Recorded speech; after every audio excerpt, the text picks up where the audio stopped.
The next block goes into Infowars and the auctioning off of Infowars. So let me stand in my soapbox for a second here. I rarely cross my arms on this show, but I'm going to do it for this.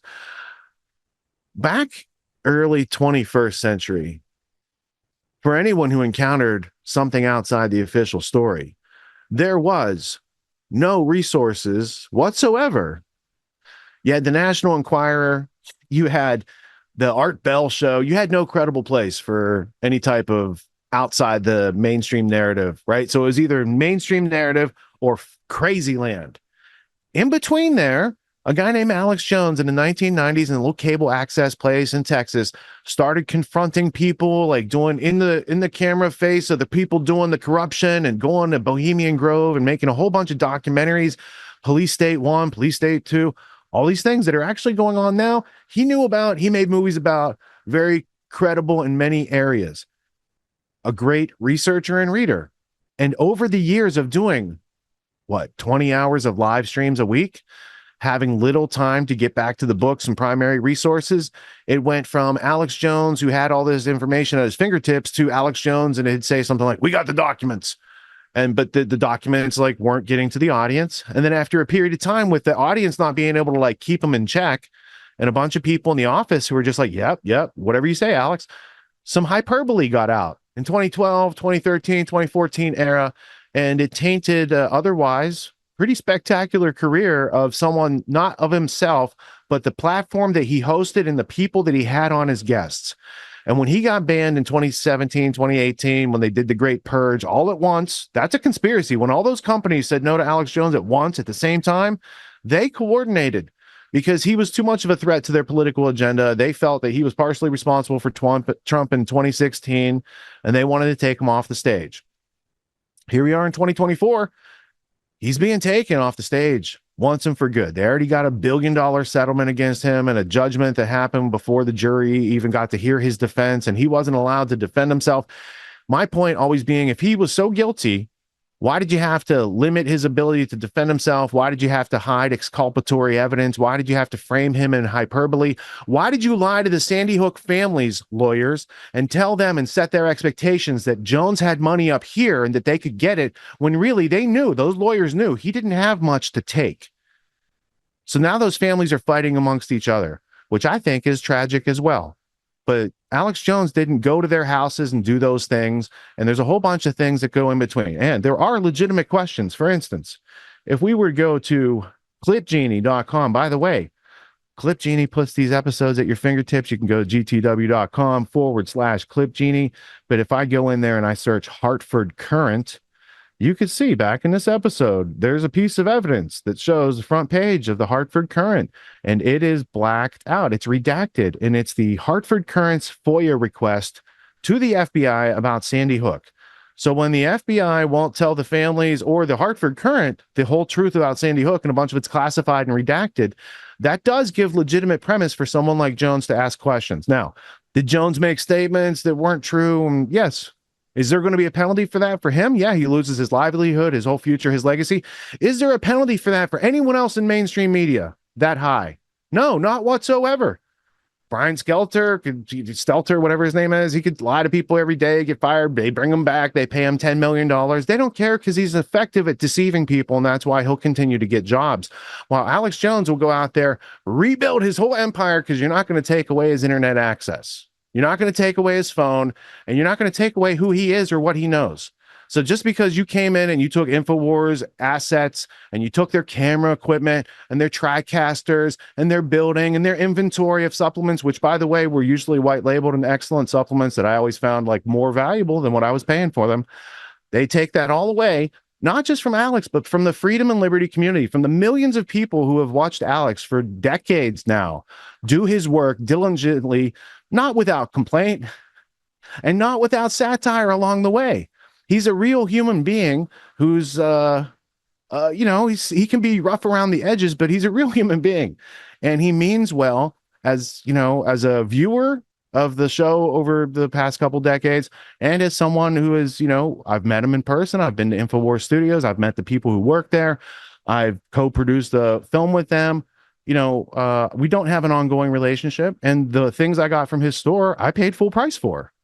So I'm as much a consumer and viewer of Infowars as anybody else that's out there, and I would test my knowledge of his body of work versus pretty much anyone else's except Paul Joseph Watson's. He probably knows more than me. But my point is, it's not just Alex who's being punished. It's the entire audience, the millions and millions of people over the years who have found value from Infowars. You're not going to be able to have that the same way we used to because of the deep state deep capture of our country. Like, they're not just grappling for it. They pretty much have it by the short hairs. However, we do have chances to liberate ourselves, and we can't do that until we recognize, like, Alex is not the enemy. Glenn Beck's not the enemy. None of these people that are out there that are like the producer, they're not the enemy.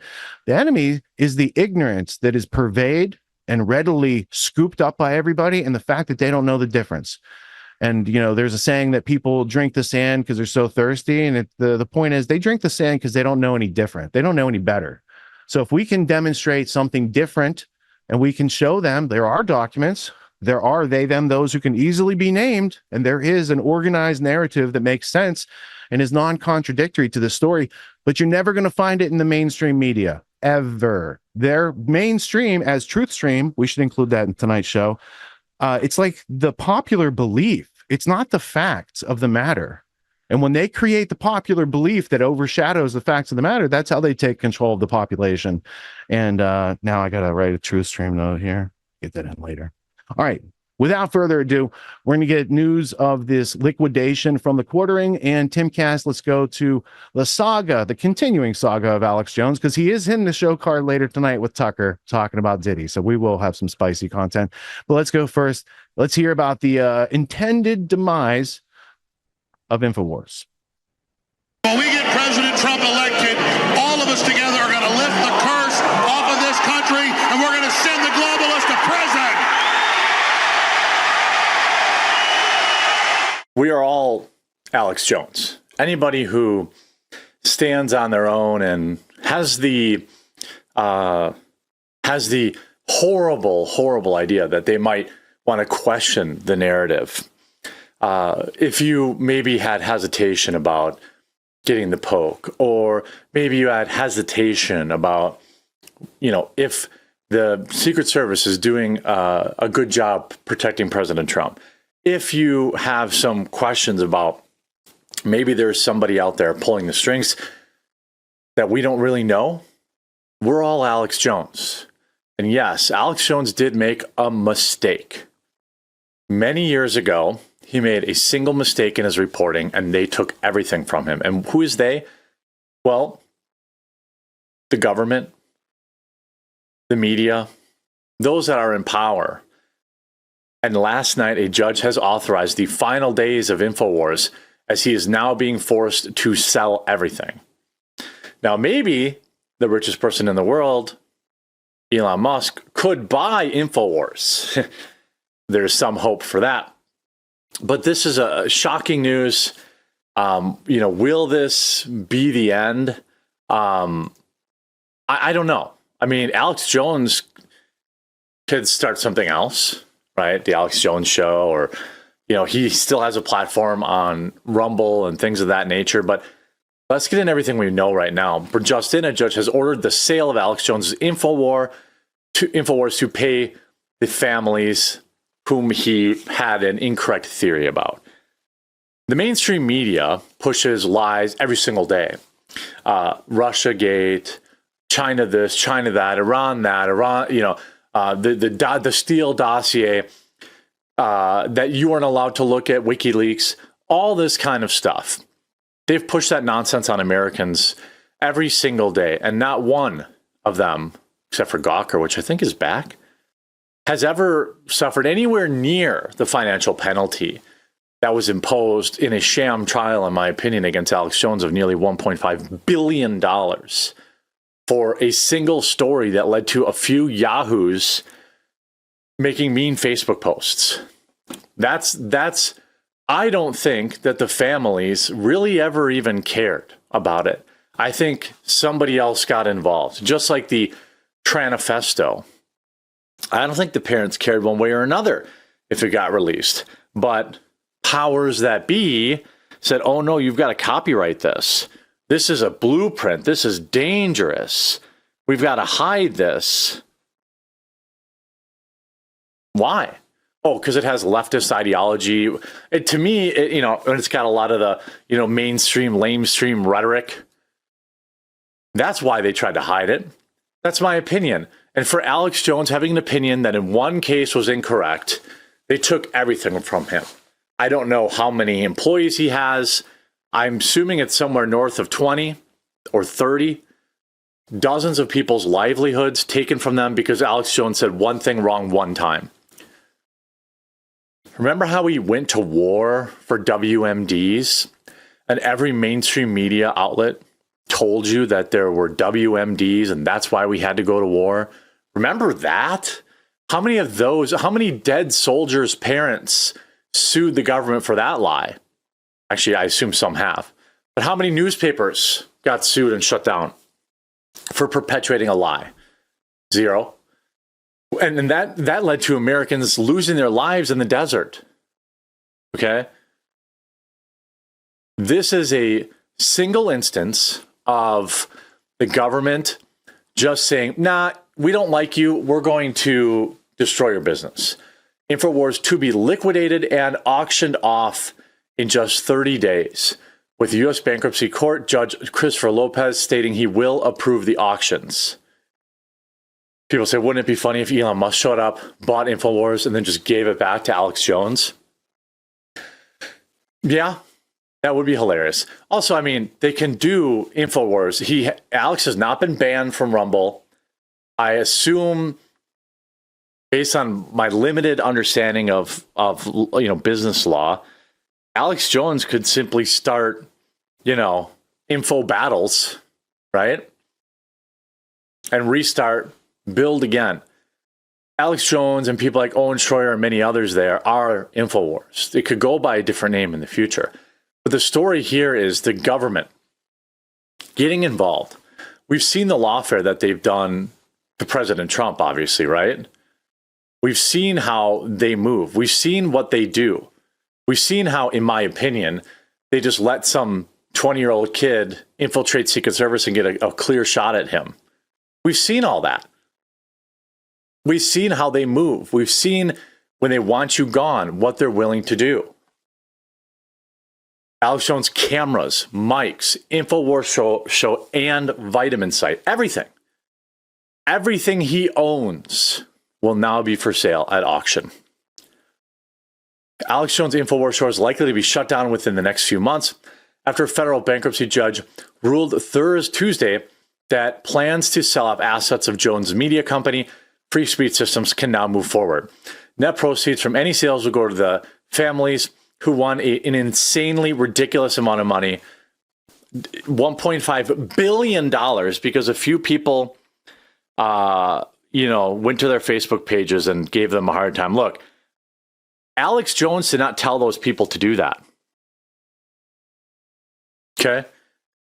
If you want to sue anybody, you sue the people who are harassing you or breaking the law. They chose Alex Jones. They sued Alex Jones because someone told them to. Some lawyer backed by some shady individuals, in my opinion,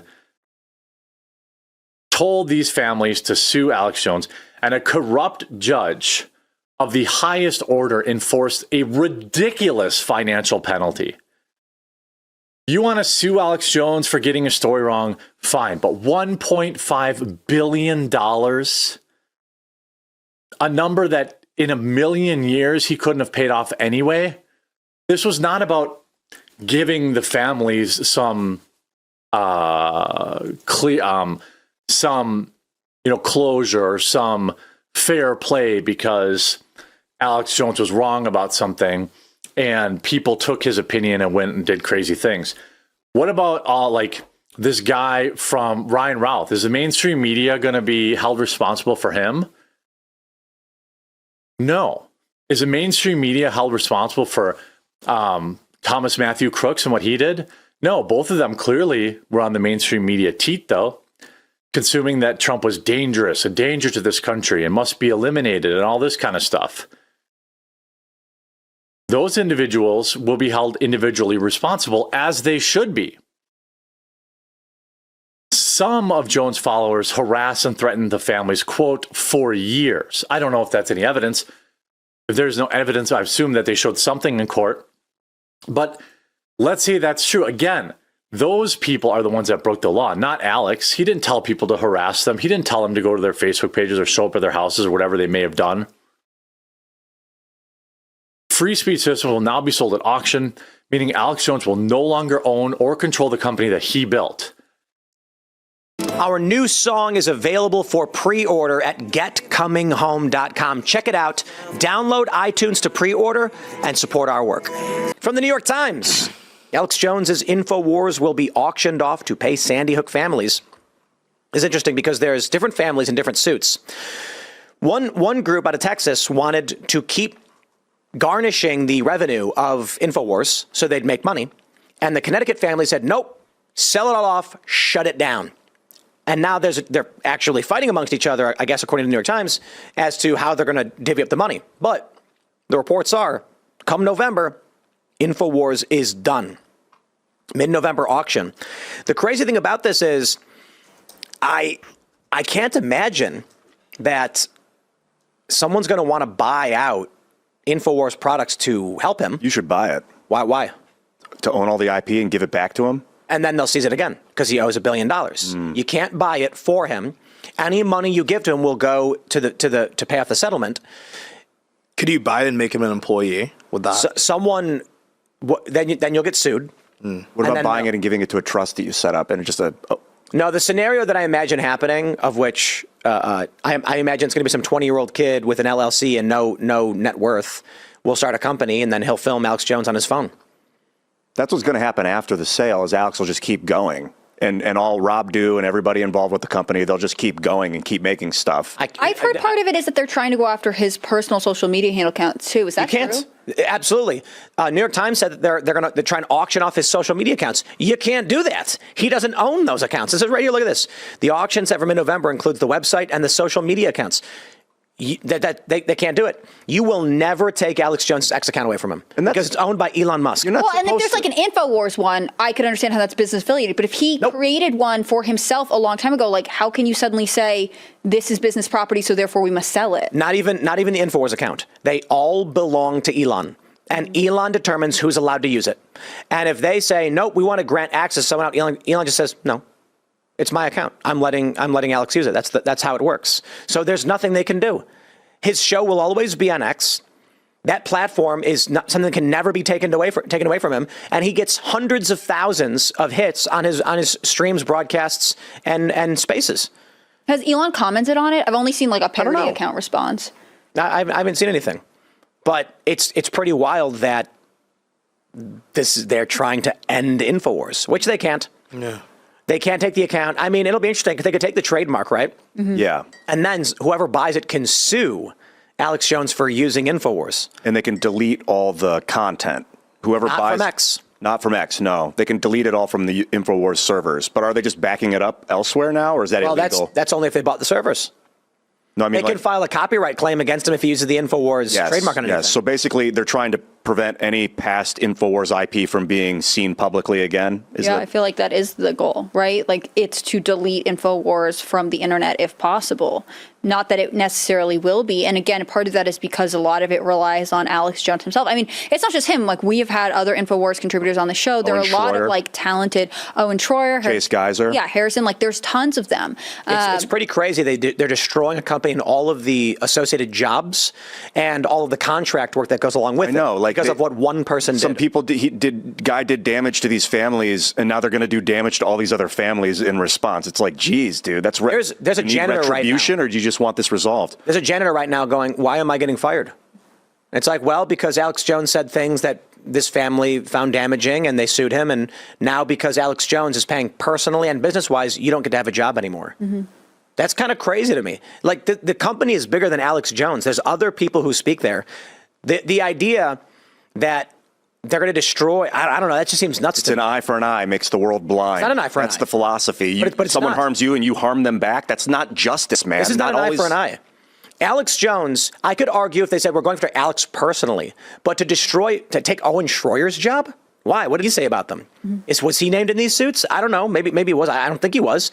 So going after the company itself to end the jobs of, like I mentioned, some of these people who work there, just security guards or janitors. Why are they going to lose their jobs over this? If you got a problem with something Alex Jones said, the liability should be on Alex Jones. But I get it, I guess. There's got to be, I mean, this is what bankruptcy protection was supposed to be for, but they denied it.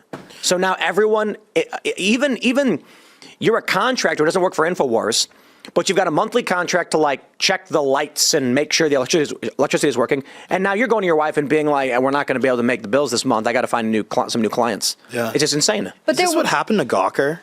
Like similar when Peter Thiel sued them? Like, did they have to shut down? They never shut down. Okay, gotcha. Well, actually, I think they got sold. And then they were, Gawker. They weren't auctioned off. Okay. I can't remember exactly how it went down. They lost all their money and then they ended up selling to pay for over that. Gotcha. But just yesterday, you know what the FCC approved yesterday? The purchase of George Soros buying up 200 radio stations. And Rob did a very good clip on it on Twitter with one of them, Rob, if you can say the one in Cuba. What's the one that he bought in Cuba, the conservative radio? Matter of fact, just play your clip, Rob, if you have it. Just play your clip on Twitter. Go to the one that you put up. Rob explains exactly what happened. This just happened yesterday or 2 days ago. Why would FCC approve this? Why would FCC approve something like this? This didn't make any sense to me. Watch this here, folks, on what Soros just bought yesterday. Go ahead. Is looking to expand his evil empire. In February, George Soros purchased Odyssey, one of the largest radio companies in the United States. I think it was for $300 million. He ended up purchasing 230 radio stations nationwide, including sports radio stations like WFAN in New York, K-Rock, which is a legendary rock station in Los Angeles. K-Rock. Purchased 230 radio stations. Think about that. Buying radio stations in the digital age of media. These stations are going bankrupt because they cannot afford to pay their bills. Talent is being consolidated, sales are down, streaming is up across all platforms, Spotify, iTunes, YouTube, Rumble. Nobody is listening to the radio. Well, why is he buying it? Well, why do you think? Not even just U.S. radio stations. He actually tried to purchase, and this was the oddest one that I found. He tried to purchase a Cuban radio station, WAQI 710 AM Mambia. It is a conservative Spanish radio station in Cuba. Why would you want to buy an AM conservative radio station in Cuba? George Soros is looking. What a great take, right? So here's a question for you. So here's a question for you. Hey, conservatives, libertarians, independents who are a little worried, guess what? Where are you going to put your money? What are you doing with the money that you have? I'm talking to the rich guys, the real rich people who have the money. You know what Musk is doing? He put $44 billion on Twitter.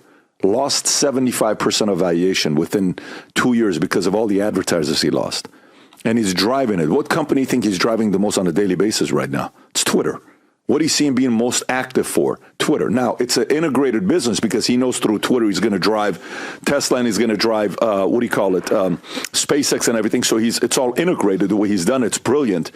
But what are you going to do? What are you going to buy?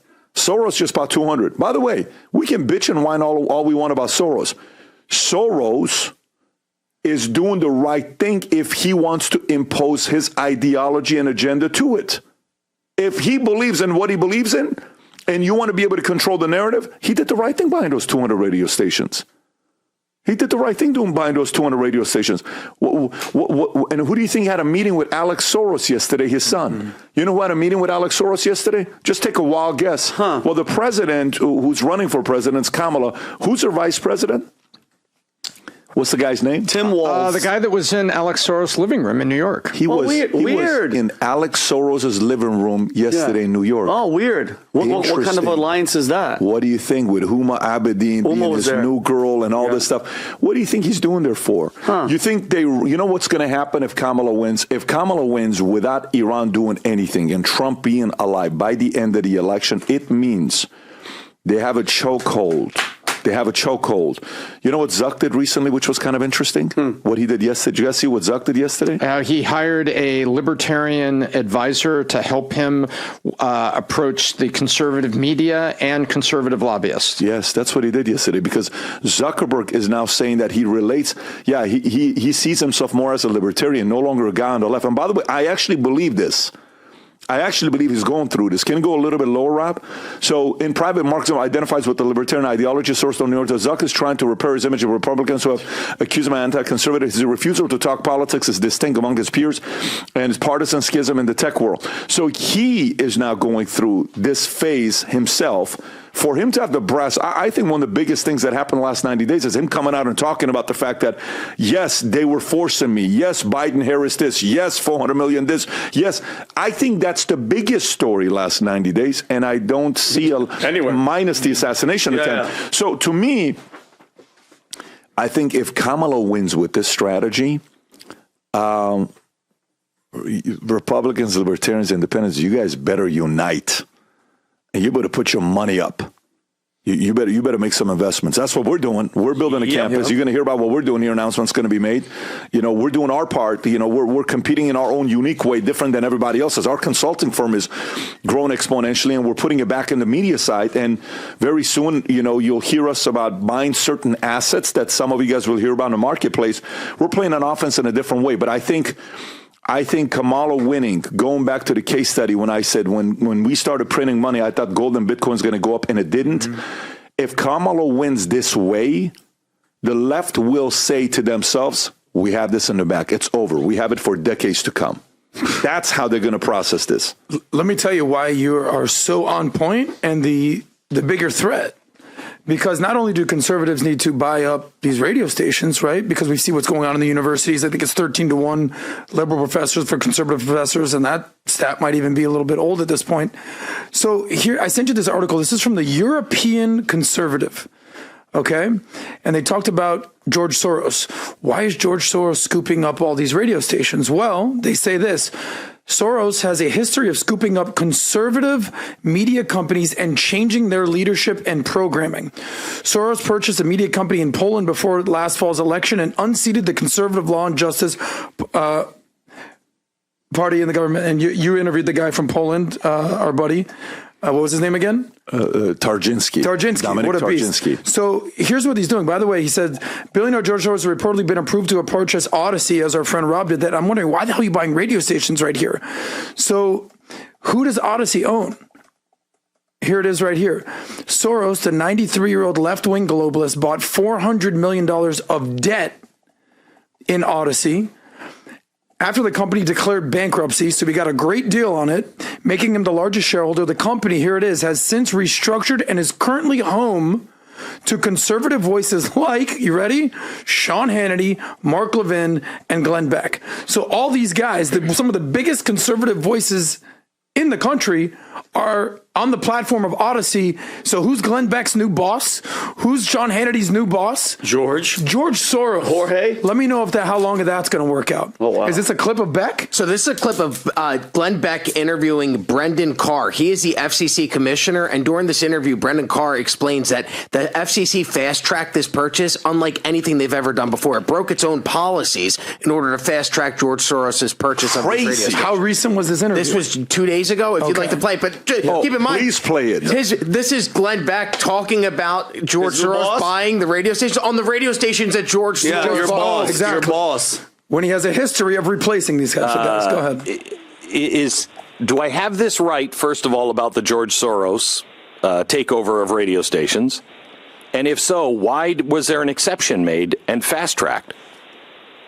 Well, as you know, the New York Post has a story out last week, or actually yesterday, that says that the FCC last week adopted an order that effectively fast-tracks Soros's purchase of these 200 radio stations. And I haven't, commented on that publicly, because the fact is the FCC hasn't released a final decision to the public yet. But the reporting is that we adopted it last week in a 3-2 vote. I've been outspoken on this particular issue for the reasons that you talked about. We have a very clear process at the FCC that we've set up that could take 6 months, could take a year to go through to review the foreign ownership at issue here. But for reasons that are not sort of plain to me, the FCC Commission, for the very first time ever, has skipped that process for the benefit of this Soros-backed group.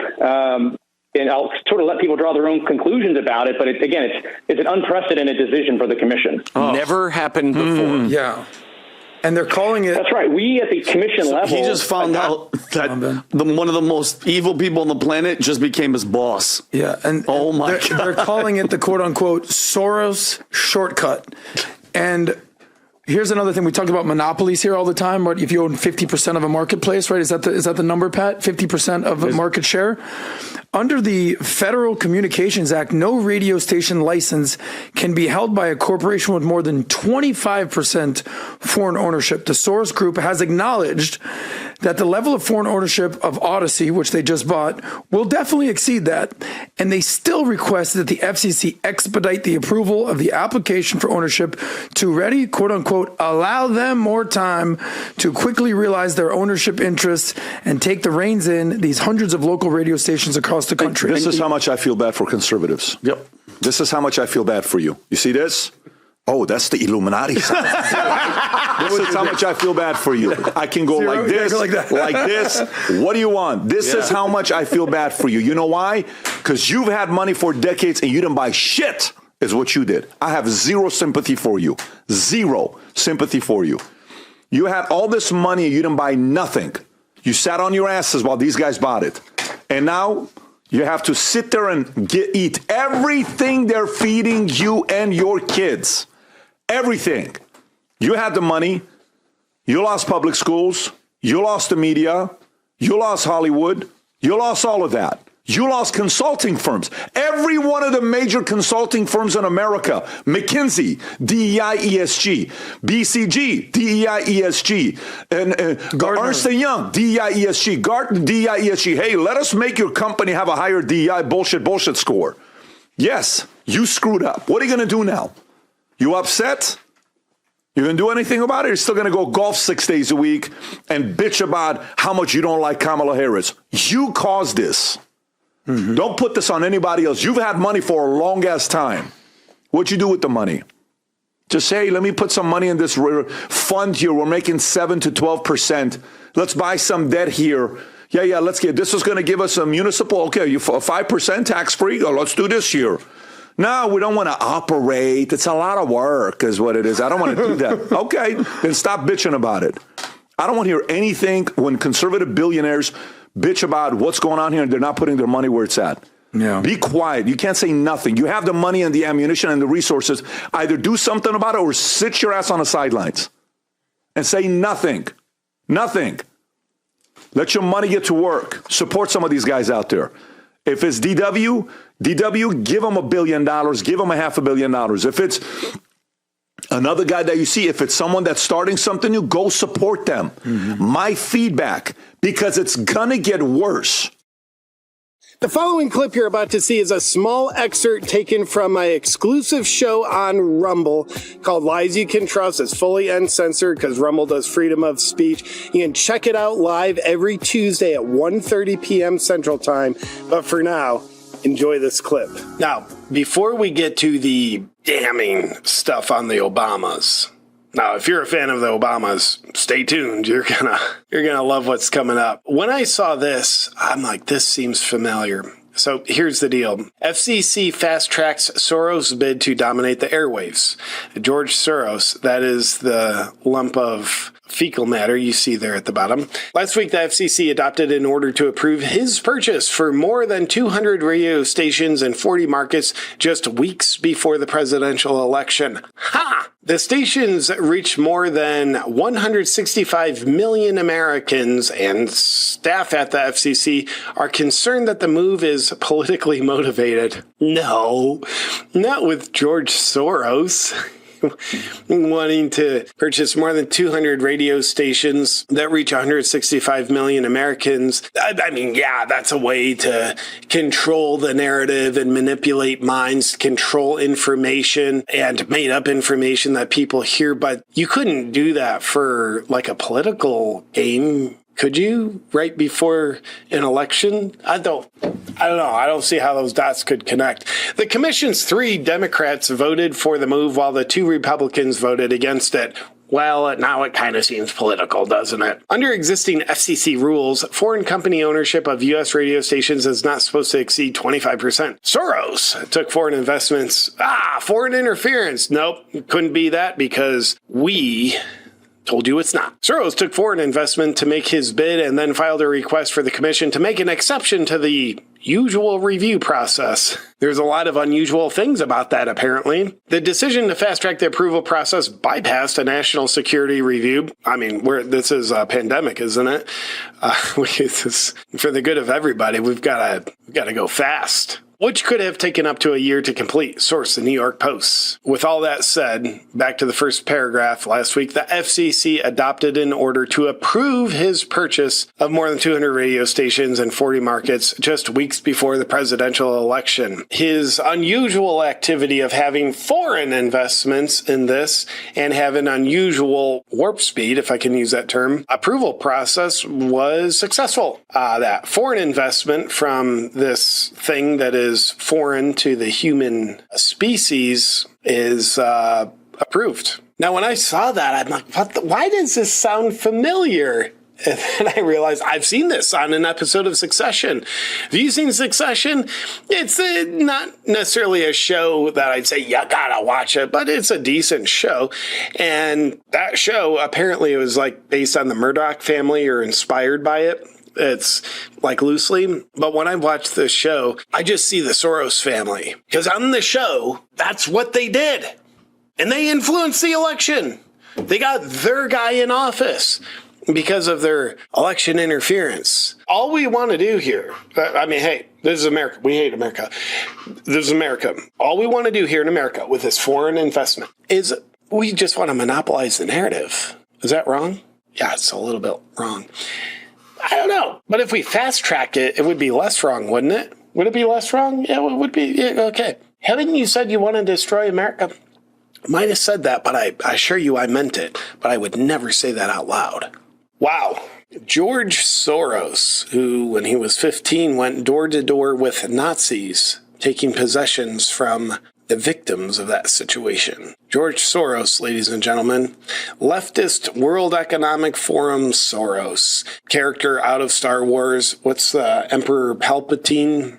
Would he be trying to influence the American election? I doubt it. I doubt it because here's more evidence that they wouldn't be trying to do that. Breaking. Tim Walz raised money today at home of Alex Soros in New York. George Soros' son. Apparently he had sperm that knew how to swim.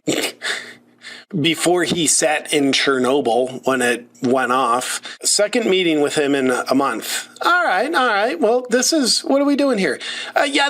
This second thing has nothing to do with the first thing. We definitely want this party to win so bad that we will have a fundraiser for him and his lady horse that he's under at our own home. That's how desperate we want them to win. But buying 200 radio stations in 40 different markets, that's just because we like radio.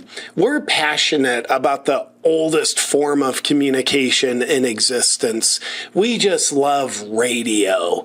Why don't you do a podcast? I don't know. We just like radio, like with the antennas, right? And the dial. That's just good stuff. We love it. We love radio. We just want to buy 200 radio stations because we love radio. Isn't that dying? Like advertisers aren't spending much on radio. Yeah, we like to not earn a lot of money from advertising. We like to invest money where we don't have much in return. That's just how passionate we are about radio. And we're having foreign investment do something that can influence the American election. Well, that's not going to happen because we just like radio. That's what we're doing here. Trust the Soros family. They're unelected people that control elected people. Because that's what we're doing here, ladies and gentlemen. All you have to do is shut the hell up and realize even if you talked, we wouldn't give a crap because we are the Soros family. Alex, thank you for having Tim Walz at your home. I hope, Alex, you had an ample supply of tampons in your bathroom so Tim could insert them exactly where Tim thinks they should go in boys. Thank you, Soros family. Of course, let me know what you think about George Soros. buying 200 radio stations, having that fast tracked. And by the way, the FCC allowing the fast track to happen is that a 3-letter agency, along with Alex, seemingly on behalf of George, having a fundraiser for Tim Walz and Kamala Harris. Let me know your thoughts on that. Personally, I think you're insane if you're suspicious about this. This is just the way American commerce works. You know, it's just you literally break the laws of commerce and the regulating bodies allow you to, and then you do commerce. Come on, quit jumping into conclusions because what you're thinking is just misinformation. That's right. Oh, you think the Soros family is that's misinformation. You look at what they've done and you think they did that? That is misinformation. But let me know what you think. Now, real quick, a word from an... It's misinformation, clearly. There's nothing to the Alexander Soros type guy. We will not, in a few seconds, be adding him to the history blueprint because I found out earlier today he's not in there. There's nothing to it. And it's also a popular claim that if you talk about George Soros, you must be anti-Semitic. And I would say that's absolutely not true, especially not in this sweatshirt. That'd be an odd thing to say. So anyway, George Soros has a long sordid history, and he's got a legacy who just met with the future possible vice president of these United States, Tim Walz, taking up space in Alexander Soros's living room. But is that so far different than Trump's son-in-law sharing his bedroom with Bibi Netanyahu? No, it's not too far off the course there. So anyway, thoughts and reactions, Scott, to what you just witnessed as far as this week's clips in that segment? Man, there's so much in there, and I have so much to say about all this. You know, I will give a shout out to the No Agenda podcast, our friends over at the No Agenda show. They did a really good breakdown of this the Podfather. Yes, they did a great job. No way. And the Dvorak, VJ, the guy with the long hair from MTV, he does something constructive in this world. He does a lot of constructive things in this world, for sure. But it was really Dvorak, his co-host, co-pilot, that really did a good job of kind of explaining some of the nuances of this case. And I agree, this is a tactic to, you know, manipulate and propagandize people. But he really explained like the ins and outs of kind of the deal itself. So apparently, this company went into bankruptcy, right? And so this debt has been put on up for auction, I guess, or like up for sale. And Soros was able to acquire it. And this is according to Washington Times right here, says 50 cents on the dollar. So he was able to buy a $400 million debt for like around 200-something million. 207 million or something like that.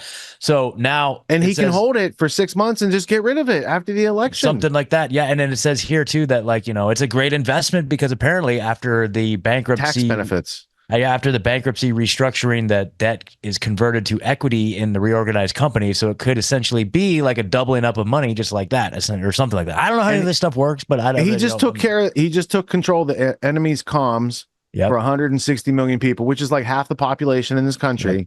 He bought conservative radio stations, and now he can propagandize them because since 2014, what was the act that it used to be illegal for the government to propagandize its own people, and then 2014, they're like, we have too much propaganda. You know, the rest of the world can't take it all. We're gonna have to precipitate it on you guys, and they've been lying a lot. And during that tenure, in the past 10 years, you've had all this Trump derangement syndrome, you've had Russiagate, PP-gate, all those things. You had them going after Alex Jones, you had the mass censorship, you had the banning of people using Airbnb and all that stuff out there. There's been a lot of tyranny and despotism, and it has not, I'm not saying it's all the Democrats, I'm saying the deep state and the Democrats have found like a tune they're singing together. Mm-hmm. It's collectivism, and it's more than America is their objective, because international communism is that overarching agenda. And in order to do that, you have to break down our sovereignty. In order to do that, you have to do things like exactly what has been covered here on this show for the past 1,400 hours of non-contradictory news. Actually, we should use that, non-contradictory news. Can we get that written down? There you go. That might be the most It's a great important thing I've thought in the past 5 minutes. Yep. But, you know, I will say too, you know, PBD was venting about how the conservatives just kind of let this one slip through the cracks and let them get away with buying up all these radio stations when an opportunity presented itself. I mean, that's free market. Like, you know, they could have gone in and swooped this up. But I will say to all the conservative rich folks out there, you have an opportunity to completely redeem yourself at this time. You could buy Infowars. Exactly. Patrick Byrne could buy. There's a whole bunch of people. There's billionaires in the freedom and liberty movement, and there are billionaires without progeny to leave their money to. So if you're not, to Patrick's very well placed point, because he is a man who puts his money where his mouth is. So before he comments like that, he's already got like $100 million investment, whatever he's about to unveil, right? But for Elon Musk, dude, he could just send, first off, you need a plan, how to do this, right? And what their reaction is going to be, where they're going to attack, how you like play the chess game. Once you have that plan, you send your emissary to Austin or wherever that auction's going to be. Like, I would like to have somebody, if we know someone that lives in Austin, like I might be buying some camera equipment. Like I would want some souvenirs from that place, right? Whatever. Keep it alive somehow, some way. But somebody has the ability to buy the websites, the intellectual property, the stores, whatever, and they could continue to run that and make it a profitable operation. Like you said, there's businesses out there in the freedom and liberty community that are very lucrative and do have the money.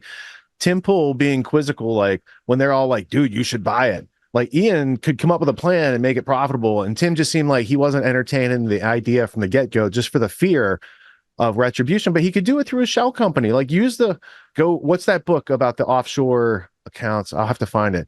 But like the British pioneered like how to do all those shell companies and Panama Papers and all that type of stuff. Use some of those techniques to defend freedom and liberty. Maybe I have to break out this. I have a book over here. When George Washington was organizing the revolutionary forces, we Americans found out we don't know too much about espionage and spycraft, and we don't have encryption, but the British had all that stuff set up. So we in America had to create our own encryption, our own courier system, you know, and communications, basically in a covert sense. And it's a really fascinating history. And I'm not so sure that we don't need something like that right now in history as well, because there are people out there making moves to take away your liberty, your freedom, your life, your livelihood, your family, your future, all that stuff. And they're very comfortable doing it to you. I just think that more people, once they recognize what's up, they'll provide the resistance in their own asymmetrical way, right? It's not about everyone doing the same thing. It's about everyone just figure out, how do you want to resist the tyranny and liberty that you're experiencing from other human beings that don't have special rights that you don't have yourself. Yeah, man, it's crazy. And well, hey, you said something about like if they are actually auctioning off equipment, dude, I'd love some of that. One of the things, because I've been in Infowars Studio too. I've went down there, Frank Kavanaugh and Matt Baker a couple of years ago, and we got like the late night tour with Rob dude. And it's like the one thing I will say about Infowars Studio is that like everywhere you look, it's all just like priceless memorabilia everywhere. The whole studio is just littered with all these like fun. Dude, it's great. It's like a fun house. It's really. I mean, and it's Alex like, at some point could have just auctioned the stuff off himself and said, "Look, they're going to come take this stuff. So, you know, who wants this autographed picture of him and David Icke or whatever the thing is that's in there, right?" Because I was there 10 years ago. They probably had 40 or 50 people working for them at that time. Yeah. And there was just there's stuff on all the walls. It's just like history. Yeah, it's history of freedom, amazing. Right? And for them to attack the Austin, you know, how many times did he broadcast from FEMA Region 5? Like, they actually went and took over Freedom headquarters over there, and they're liquidating it. And I think that's an ominous act. It's an ominous event in the history of this country. However, what are the consequences of them liquidating Infowars? Do you have any idea when that reaches like those millions of people, they finally realize Alex isn't going to be there anymore? The responsibility falls on individuals to fill that vacuum with more freedom and liberty than they could have ever predicted, right? What is it that Ben Kenobi says to Darth Vader? If you strike me down, I'll become more powerful than you could have ever imagined. So go ahead and do it, right? Yeah. They did it. They did it. Maybe there was a grand plan and the Democrats and that whole side took the bait. lied to those Sandy Hook families, got this big judgment, and the precedent blows up in their face somehow, some way, metaphorically speaking. I'm not speaking literally. Of course. I completely agree. I think either way, whether it's Alex's triumphant return on whatever platform, or if it happens to go to the way of freedom, or somebody buys Infowars and just Alex becomes an employee, or if there is this big vacuum, then that creates this huge demand for all the rest of the people out there speaking truth to kind of step up into that role, And so there's no way that there's going to be a bad outcome. It might just be, I think it's like the calm before the storm, and then like just the burning off before everything is born again, right? It's like the forest fire, and then you see all the new growth coming in. It's part of the process. I think we're in that phase right now, and I'm it's wild to see, and I think it's going to wake a lot of people up. People are going to realize that, and even I'm almost even going to bet like the families themselves, because they're already disillusioned by the whole process. They're fighting amongst each other, that they're going to even wake up and see that they've been used. They've been used as political pawns in order to take out. They're going to realize, oh, so the whole point wasn't like our dead kids or our feelings. It was all to take out Alex Jones. And then they're going to be like, what? I don't know. I think it has the potential to possibly wake a lot of people up to, because that was the agenda all along. Like, we all know it. We all know it wasn't about the money or the families or the kids or the lies or the misinformation. None of that. The only thing this was all about from day one was to silence Alex Jones. I'm just surprised that it's actually gotten to the point where they're actually physically shutting it down and removing. Like, I didn't even think in my mind that was even conceivable. I thought we had checks and balances. I thought we had systems in place to prevent this type of thing from happening. They turned him all off for the trial and everything, and putting his lawyer in check and suspending his license to practice law. Like, when they have to throw like every dirty trick in the book at you, I know you're not the criminal in the situation. Criminals don't need that to be put in prison or to be take away their stuff. So I see a couple of possibilities for Alex. You could have Elon help him. You could have Tucker help him. You could have Daily Wire or someone like that help him. Maybe a Crowder. I don't know about Crowder and his income sources these days. But I have an idea that I think might work. Because if Elon takes over, then you're worried, like, is he a globalist too? Like, did they do this to Alex to push him to Elon so Elon controls Alex? I don't know. But here's a scenario I don't think the globalists have cogitated yet. Not even their AI could have predicted this. I think that a proxy of Joe Rogan's, someone like Tony Hinchcliffe, should hire Alex Jones, and they have that Mothership Comedy Club, right? And they do Kill Tony, and they go Madison Square Garden. You know what they're not doing at noon at that place? Nothing at the comedy club. You know who could be sitting at a desk saying crazy stuff and making people laugh and giving them the news with the protection of the mothership and all that audience that would say, you're not going to attack the mothership. You're not going to stop us from seeing these people in Madison Square Garden, right? You could turn the entire establishment's plan on its ear, because they didn't plan on Tony Hinchcliffe being in that equation. And that's enough that it's a crazy enough idea that someone like Hinchcliffe might, he's got the money and fame to do that these days. And Alex, it's in Texas. You don't even have to move. I bet they could even get you some room and board someplace at that place, right? They got a whole facility. So I have optimism for the market. And once people realize what's going on, they, Republicans are, the conservatives are just like slow on the taking action part sometimes. Yeah. They react to the Democrat ads. Like, Democrats are really good at like getting all these ads out on a time. Like, they were really good at that stuff. I don't know. Maybe we should get some planners over on the other side and we could see a fair game.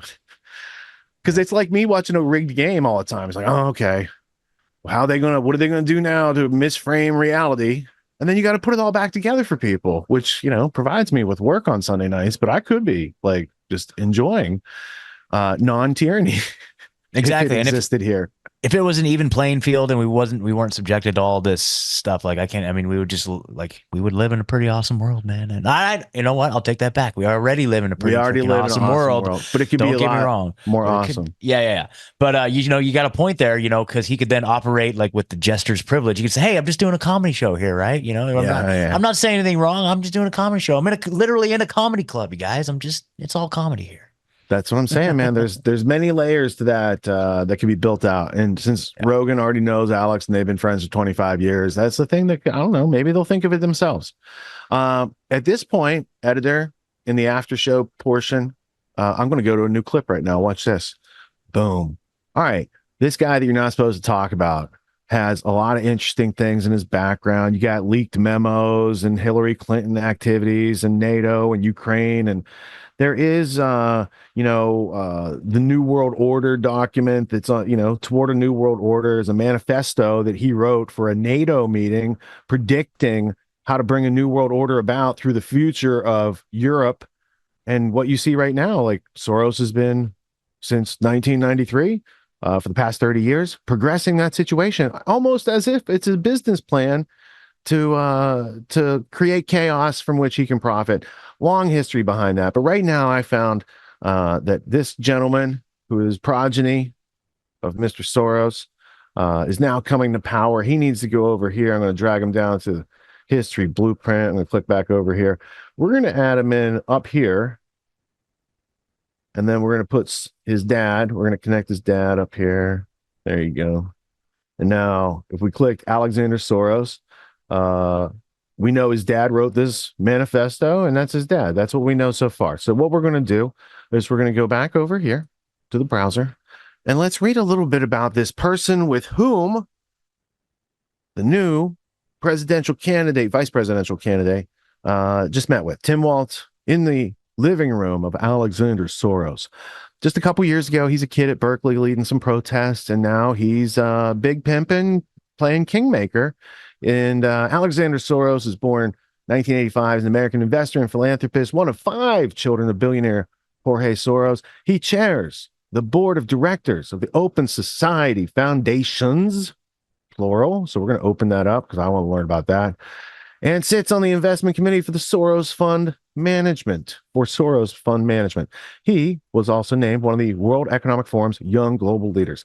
Now, if you think back to Soros Fund Management, of course, you'll remember the Washington Times hidden, censored story about the gnomes of Zurich. And in there, it details how Soros started his quantum fund in 1968 with the help of the Swiss Rothschilds. Now, of course, you can't just open internet and go find that, but you have to know it exists and know how to find it. You can find that artifact. We've shown it many times. You could probably go over here to Clip Genie and type it in, and you could find that artifact quicker than I could even find it right now. So early life and education. So Stanford, Connecticut, graduated from NYU, and then PhD in history. It's interesting. We could have an interesting philosophical and historical conversation, I'm sure. From Berkeley. Philanthropy, manages the foundation and the Open Society Foundations, which distributes about $1.5 billion a year to advance human rights and democratic governments, not conservative governments. Soros established himself as a philanthropist with his first major contribution to bend the arc in 2011. So he's trying to follow in his dad's footsteps, but it's hard to do because his dad followed the Nazis. Not a lot of Nazis wearing uniforms these days, unless you're in Ukraine, which he also has something to do with over there. All right, so you've got this scion of a very famous family. His dad's a hugely infamous person throughout American history. You've got foundations like the Ford Foundation, which, according to the Reese Committee, it's an Un-American Activities Foundation, top down to change our attitudes into communism. So he works with people that are collectivists. His dad's a collectivist. He's following in collectivist footprints, and he's meeting with the vice president on the side of collectivism. So if we were to go back to the history blueprint, and I'm just going to put collectivism as a philosophy for him, because he's got it in its many flavors and forms. We could, let's see, will it go in there? All right, collectivism. If we were to go in there, you could see Frankfurt School, all sorts of ideas that predate Alexander Soros, which he adopts and holds and moves forward. But a lot of these students do play together into a form of utopian socialism.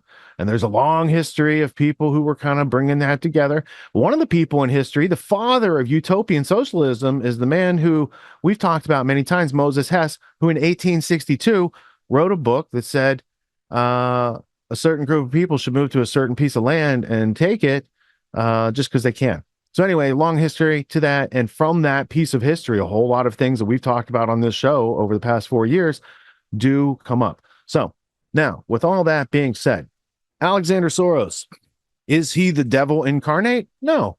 Is his dad the devil incarnate? No. I think his dad probably has like him on speed dial though. You know what I'm saying? He's got connections. A ne'er-do-well. I mean, I think George Soros acts in his own best interest, and he's a very educated man. And even though his interests are a little bent, like he's good at getting what he wants.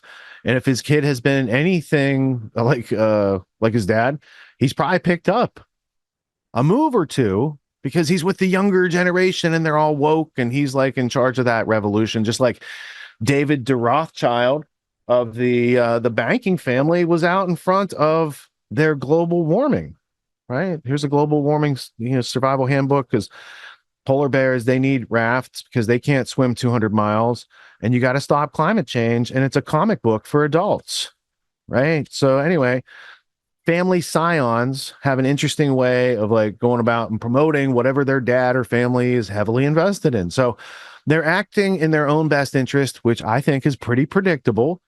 And, if their best interest is taking away the freedom of other people, let's alert those people and let them provide resistance accordingly, right? Saying they don't like that and they're not going to support that, and et cetera, et cetera.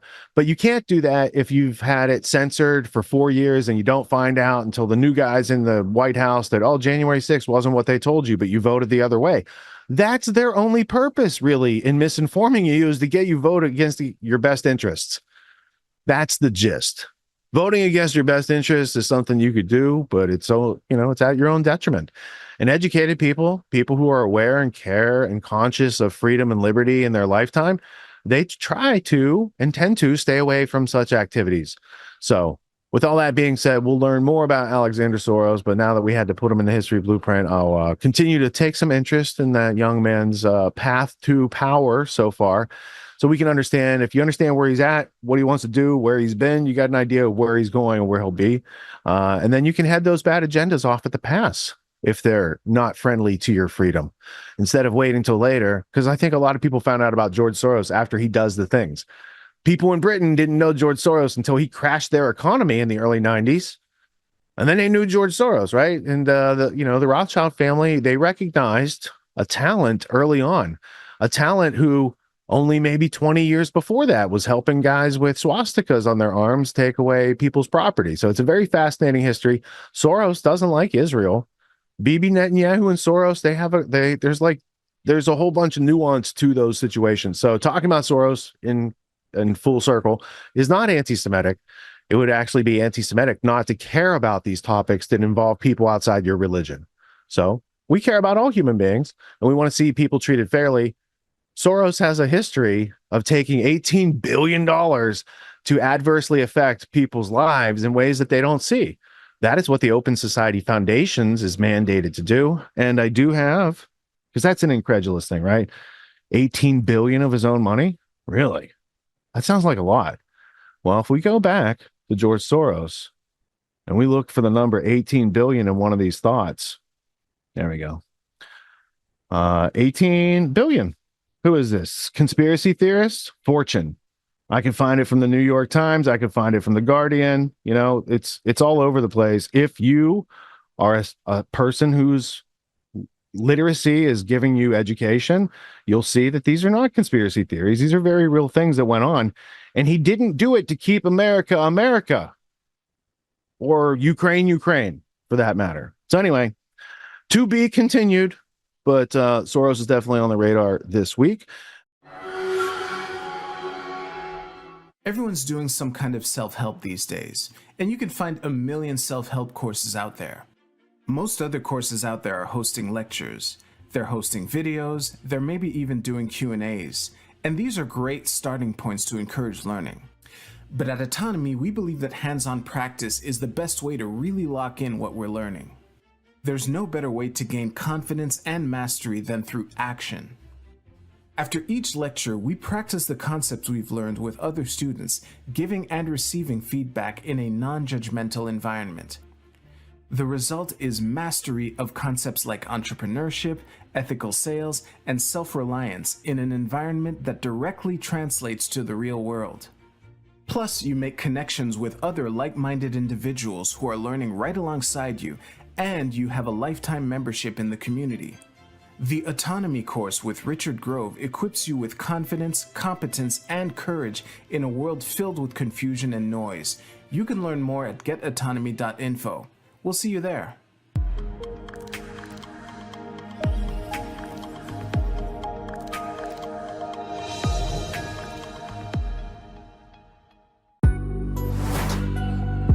What makes the Grand Theft World podcast unique, invigorating, exciting, and informative? Most other podcasts out there are either doing straight up interviews or they're just covering the daily news. They're covering current events from the day they happened. And that is effective. It's useful. It's a great starting point. And then sometimes these current events change during the week past the first story. So we like to give it a little time. You have to wait till some of the dust settles on these stories in order to give them accurate coverage. And the other thing that's really missing in the media landscape is covering the articles that are coming out every day. That's great. That's necessary. But who's bringing in contextual history so that you can understand what has been going on for decades and decades to lead up to the machinations and actions that we see unfolding today? So what we do here on the podcast is we cover current events. Many of these things are censored, but we wait about a week. As a forensic historian, I focused mainly through my career on the history of globalism and collectivism and things that they call maybe the New World Order.